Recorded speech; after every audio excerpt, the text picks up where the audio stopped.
Alors voilà, ce matin, j'ai traversé la forêt de Chaux à l'aide d'un guide. C'était super cool, il m'a fait passer par les petits chemins et tout. J'aurais jamais pu faire ça sans lui, c'était bien. Et dans la forêt de Chaux, c'est une forêt un petit peu légendaire où il y a plein de personnages légendaires comme des hamadryades. Les hamadryades, c'est un peu des nymphes des forêts. Voilà. Et ce qui est marrant, c'est que quand je suis sorti de la forêt de Chaux, ben, j'ai rencontré des femmes d'une beauté exceptionnelle et elles m'ont aidé à passer un passage difficile. Donc voilà, c'était peut-être bien, des hamadryades.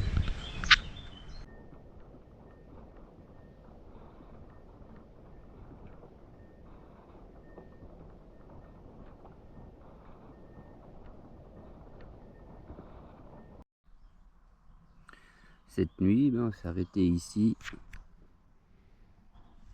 devant la maison de la VNF. Ben ouais, c'était quand même très dur de nuit finalement. Moi j'étais fatigué. Hector se allait bien, mais moi j'ai eu beaucoup de mal. Du coup on s'est posé là.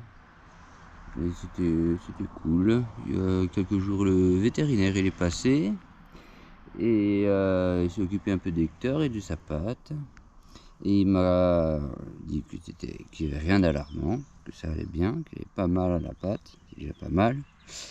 Et il m'a conseillé de lui acheter des chaussures. Alors,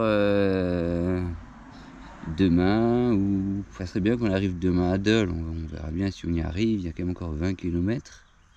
Il y a une animalerie où on pourra lui acheter des chaussures. Comme ça, Hector, il pourra me suivre plus facilement. Enfin, me suivre sur la route plus facilement. Et voilà, je voulais faire un big up à la VNF parce qu'ils sont toujours aussi serviables et gentils. Ça doit être un des services publics qui est le plus proche de la population finalement. Voilà, chacun a son avis là-dessus.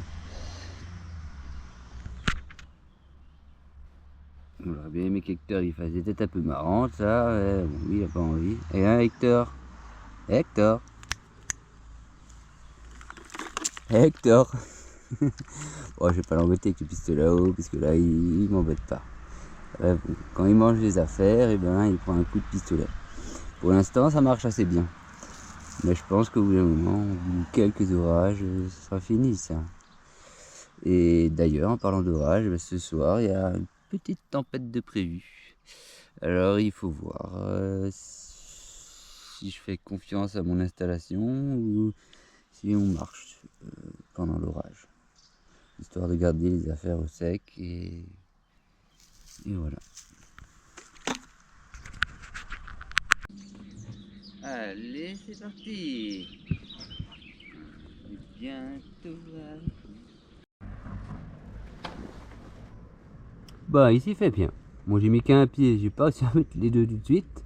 Mais ça lui va bien, ça lui dérange pas, c'est cool. Et ben là, on a trouvé un petit coin tranquille pour se protéger du soleil, le temps que la chaleur descende. Même s'il fait un peu moins chaud maintenant, depuis qu'il y a eu l'orage là, il fait quand même moins chaud. Pour l'orage, bon finalement il est passé plus ou moins à côté. Et quand il a plu, on a trouvé un abri sous un lavoir. Alors voilà, comme ça Hector n'était pas trempé, moi non plus. Moi j'ai une bonne veste, ça va. Du coup on a géré l'orage comme ça. Bon, on a fait un retournement de charrette. C'était une sacrée soirée d'ailleurs, on a marché toute la nuit. Hector était tellement motivé, fait que je le ferai, il va courir. Et puis à un moment donné, ben voilà, en descente, il y avait un obstacle, et retournement de charrette. Il n'y a pas eu de... Ça s'est relativement bien passé. Hector est même resté debout. Donc c'est-à-dire que le système d'attelage est quand même pas mal du tout. Hein. Et voilà. Du coup maintenant on a dépassé Dole. Voilà. On a fait plus de 200 km. Et prochaine étape, c'est Chalon-sur-Saône. Il y a encore, je pense, 90 km jusqu'à Chalon-sur-Saône. Et voilà, bah, les gens sont toujours aussi sympas, c'est trop cool, quoi. Hector, c'est la grande star du voyage, quoi. Voilà, depuis le début, il a peut-être été pris au moins une centaine de fois en photo. Pas compté, mais c'est une vraie star. Et voilà, il apporte de la joie sur le chemin, ça c'est cool. Tout le monde est content de le voir et voilà.